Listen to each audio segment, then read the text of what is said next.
ABC Limited is considering the purchase of a new investment. Two alternative investments are available, each costing ₹1 lakh. तो ABC limited है वो invest करना चाहती है, या समझ लो एक मशीन खरीदना चाहती है, या कोई प्रोजेक्ट है उसको हासिल करना चाहती है। तो इसके लिए उसके बाद दो विकल्प है, और दोनों विकल्प जो है उनकी कॉस्ट जो है वो ₹1 लाख बनती है। ठीक है, प्रत्येक की, चाहे प्रोजेक्ट एक्स है उसको ले लो, चाहे प्रोजेक्ट वाई है, दोनों के लिए एक ₹1 लाख ही प्रोजेक्ट की कॉस्ट है। Cash inflows are expected to be as follows. और जो कैश इनफ्लो आएगा हमें इन दोनों प्रोजेक्ट में, तो वो इस तरह से एक्सपेक्ट किया जाता है। इन्वेस्टमेंट एक्स है, ये इन्वेस्टमेंट वाई और ईयर। पहले साल में इनफ्लो आएगा हमारे पास ₹40,000 का प्रोजेक्ट एक्स में, लेकिन और इसके साथ क्या है, सर्टेनिटी कोएफिशिएंट भी दिया हुआ है कि ये इंश्योर है कि 0.8, ठीक है, कि इतना पैसा तो हमें वापस मिलेगा ही मिलेगा। ये सर्टेनिटी कोएफिशिएंट है, यानी कि ₹40,000 इनफ्लो है तो 0.8 सर्टेन है। तो इसका मतलब क्या बन गया, ₹32,000 हमारे पास आएगा पहले साल में, वो यानी कि श्योर है, और 40,000 तो आ ही सकता है ना। और इन्वेस्टमेंट वाई के लिए इनफ्लो है 50,000 और सर्टेनिटी कोएफिशिएंट है 0.9, यानी कि इतना चांस है कि हमें पैसे वापस आ जाएंगे।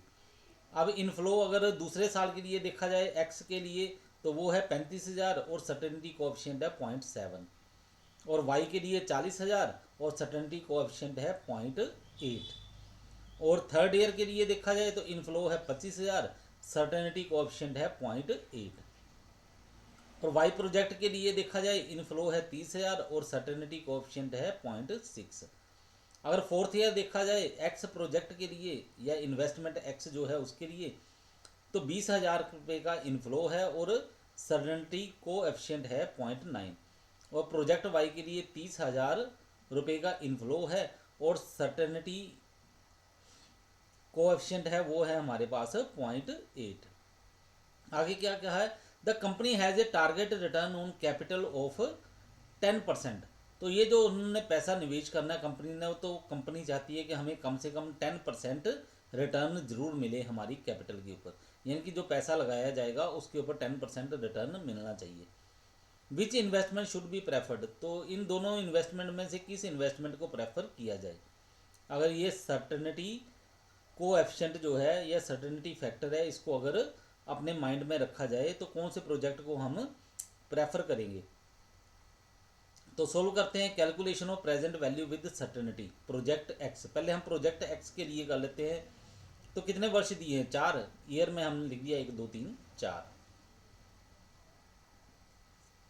और कैश इनफ्लो कितना दिया है, 40,000, 35,000, 25,000, 20,000। ठीक है, एक्स का हमने लिख दिया। सर्टेनिटी कोएफिशिएंट कितना, 0.8, 0.7, 0.8, 0.9। अब है सर्टेन कैश इनफ्लो, यानी कि जो हमें पूरी तरह से पता है कि ये पैसा हमें वापस मिलना है, इसके लिए हम इंश्योर हैं। तो वो कितना पैसा है, अगर इसका लगाया जाए पहले वर्ष में तो 32,000 का इनफ्लो तो आना ही आना है। ठीक है, ज़्यादा भी हो सकता है, 40,000 तो एक्सपेक्ट किया गया है ना, लेकिन ये सर्टेन है, यानी कि पक्का है, इंश्योर है कि 32,000 आएगा। और ये कैसे आया, 40,000 गुना 0.8, 32,000 आ गया। 35,000 गुना 0.7, इसको मल्टीप्लाई किया, ये आ गया 24,500। 25,000 को मल्टीप्लाई किया 0.8 के साथ, ये आ गया 20,000। 20,000 को 0.9 के साथ मल्टीप्लाई किया, हमारे पास आ गया 18,000। ये सर्टेनिटी कोएफिशिएंट आपको क्वेश्चन में दिए हुए हैं। फिर उसके बाद क्या कहा था, एक्सपेक्ट किया था कि डिस्काउंट फैक्टर जो है वो 10% होना चाहिए, रिटर्न जो है 10% जरूर मिलनी चाहिए। तो ये डिस्काउंट फैक्टर कैसे पता किया जाता है, ये आपको मैंने सिखाया हुआ है, पहले जितने भी लेक्चर दिए हैं उनमें ये सिखाया हुआ है, उसी तरह से हमने इसको लिख लेना है। ठीक है, बना लेना, कैलकुलेटर आपके पास है, कैलकुलेटर से बहुत आसानी से बन जाता है। तो ये बना लोगे, इसके बाद हमारे पास आएगी प्रेजेंट वैल्यू। तो वो कैसे करनी है, आपने 32,000 को मल्टीप्लाई करना है 0.909 के साथ, ये आ जाएगा 29,088 रुपये। इसी प्रकार 24,500 को आपने मल्टीप्लाई करना 0.826 के साथ, आपके पास आ जाएगा 20,237। अब 20,000 को मल्टीप्लाई करो 0.751 के साथ, आपके पास आ जाएगा 15,020। अब 18,000 को मल्टीप्लाई करो 0.683 के साथ, आपके पास आ जाएगा 12,294। तो टोटल प्रेजेंट वैल्यू है वो हमारे पास कितनी बन जाएगी, वो बन जाएगी 76,639, 76,639 रुपये। अगर हमने नेट प्रेजेंट वैल्यू देखनी है तो वो कितनी होगी, 76,639। ये तो हमें पैसा मिलेगा, ठीक है, लेकिन हमने खर्च कितना किया, 1 लाख रुपया।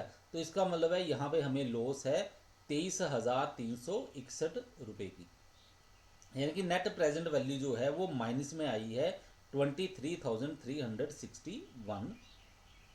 ठीक है, तो जैसे ये हमने प्रोजेक्ट एक्स के लिए वैल्यू प्रेजेंट, ये जो प्रेजेंट वैल्यू है विद सर्टेनिटी पता की है और नेट प्रेजेंट वैल्यू पता की है, उसी तरह से हम प्रोजेक्ट वाई के लिए भी पता कर सकते हैं। तो चलो अब प्रोजेक्ट वाई के लिए पता करके देखते हैं, तो वो कितना आएगा। ये देखो, ये प्रोजेक्ट वाई, ईयर दिए हुए 4 के 4 वर्ष है, कैश इनफ्लो भी है, सर्टेनिटी कोएफिशिएंट भी दिया हुआ है, जो क्वेश्चन में था वो लिख दिया। सर्टेन कैश इनफ्लो जैसे आपको पीछे आपको बताया गया एक्स के लिए, उसी तरह से आपने पता कर लेना है। डिस्काउंट फैक्टर इसमें भी 10% रखा गया है, क्वेश्चन में कहा गया है, ठीक है। तो ये भी हमने उतार ली वैल्यू, प्रेजेंट वैल्यू, तो ये मल्टीप्लाई करके इनको आपस में आपके पास आ गया। तो ये कितना बन गया, आपकी प्रेजेंट वैल्यू जो है इसका टोटल कितना बन गया, ये बन गया 97,247, ठीक है, 97,247 रुपये। अब नेट प्रेजेंट वैल्यू देखते हैं तो कितनी आ गई है, इनफ्लो हमारे पास है 97,247 का और इन्वेस्टमेंट है 1 लाख रुपए की। तो ये आंसर भी आपके पास माइनस में आया है, ठीक है। तो नेट प्रेजेंट वैल्यू जो है माइनस में आ गई 2,753। तो प्रेफर करने के लिए हम क्या करेंगे, तो ये दोनों प्रोजेक्ट हैं आपके पास, तो दोनों की ही वैल्यू जो है नेगेटिव है, इसलिए हम यही कह सकते हैं कि ये दोनों प्रोजेक्ट जो है रिजेक्ट किए जाएं, क्योंकि इनमें से किसी में भी हमें कोई फ़ायदा नहीं है, ठीक है। हाँ, लेकिन अगर हमारे पास कोई ऑप्शन है ही नहीं कुछ और, ठीक है, तो उसके लिए फिर हमें क्या करेंगे, तो देखा जाएगा तो लॉस जो है वाई प्रोजेक्ट है उसमें कम है, लेकिन एक्स प्रोजेक्ट में लॉस ज़्यादा है, तो हम वाई को प्रेफर कर सकते हैं। वो भी तभी जब हमारे पास कोई भी रास्ता ना हो तब, नहीं तो हमें कोई ना कोई और विकल्प देखना पड़ेगा। तो हम क्या करेंगे, हम इन दोनों प्रोजेक्ट को एक्स और वाई को रिजेक्ट करेंगे, इनमें से किसी को भी प्रेफर नहीं करेंगे।